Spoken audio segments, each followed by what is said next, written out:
The story of Jesus, how it's been altered in certain ways. I mean, yes, there was a guy, yes, there was teachings, all that stuff, but there's 33 vertebrae in your spine. There's 33 years in the life of Jesus. Jesus Christ, yeah. Substance that comes from your medulla, which is basically completely looks like the Ark of the Covenant. Has angel's wings around it, the whole thing. This substance comes from your medulla, makes the trip down your spine to your sacrum, which is Quick, get a dictionary. Christ coming down into human form. Yeah. And if you don't squander that essence, that sexual essence, it ascends again and goes back up to heaven, which is your thing. It's also the story of Santa Claus. Why he comes down the chimney is because this juice or this whatever substance actually passes what's called the claustrum, which is where they got Santa Claus. So it goes down the chimney and back up the chimney. It's all very freaky shit. That's wild.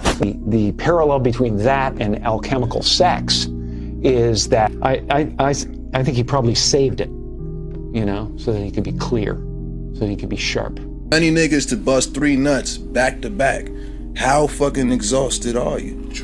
You know what I'm saying? So semen retention is a very simple philosophy. It's just doing the opposite. You're just retaining more of your energy. You know what I'm saying? Like, it's not that deep. You know what I'm saying? People are like, oh, like, give you superpowers and shit like that. I mean, yeah, in a way it kind of do, because you got more energy. And when you got more energy, I mean, you call it life force, but it just sounds funny when you say life force. It's like some Dragon Ball Z shit. You know what I'm saying? Like, yeah, I'm about to go But like, yeah, when you got more energy, you know what I'm saying, you could be more highly efficient. And it's like, what man wouldn't want that?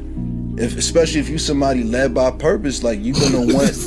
he said, I don't want that. You know what I'm saying? So boom, boom, like, yeah, so sometimes, So you're abstaining, are you abstaining from sex? Nah, absolutely not. You don't feel like you make more There's been times, though. So you're fucking but not coming? Yeah, semen retention is really just an asset to have as a man to, like, really maintain self-control. That's the 20-year-old virgin. My whole life was about lifting and about sports, and people don't understand that. Like, what sacrifices lifters make.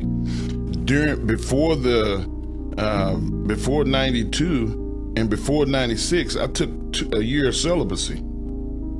Like, I went and lived on an island with only 3 people on the island to train. Wow. If you cannot focus, you cannot lift. I didn't want to go out or nothing like that. Man, I was going to bed at 8:30 at night, waking up at 6 in the morning and training, walking out into the ocean. The water was like 50 degrees, like after my training. Like, it was therapeutic. I wrote more. I'm a writer. I'm a poet. Mm-hmm. I wrote more in that time than the rest of my career combined. The feeling of accomplishment is worth it. Of course.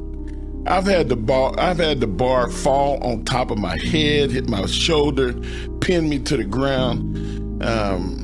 You start snatching 400 pounds, which very few Americans have ever done. Exactly. It's a big number. It's a big deal. Oh yeah. So I took a lot of pride.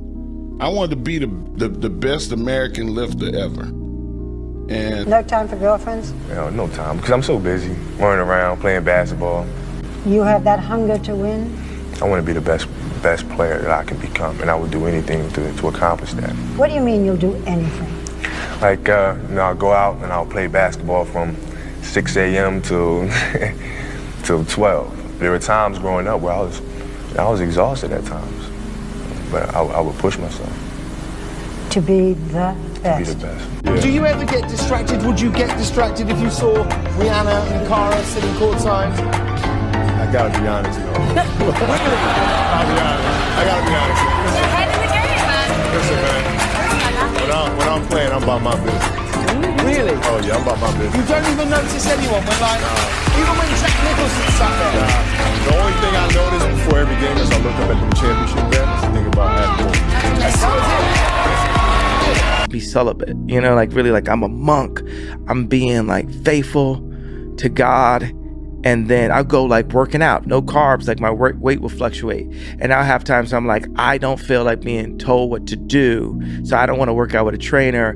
And I just want to drink this Hennessy. But I want to say this thing that I will text to Kim sometimes. I'll say, you know, you may not understand what I'm doing right now, but you will.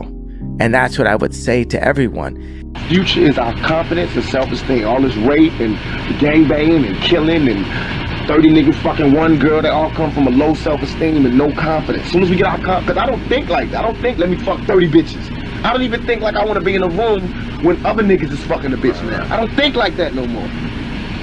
And not because of jail, but because of my confidence is there, my self-esteem, my self-respect. You know, I don't need that. But in the ghetto, that's the type of shit that we're taught. It's like in the army, you taught to kill, so you kill. You know what I mean? We taught that.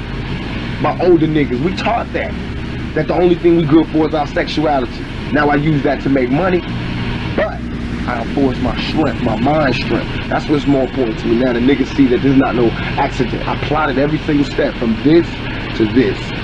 You know what I mean?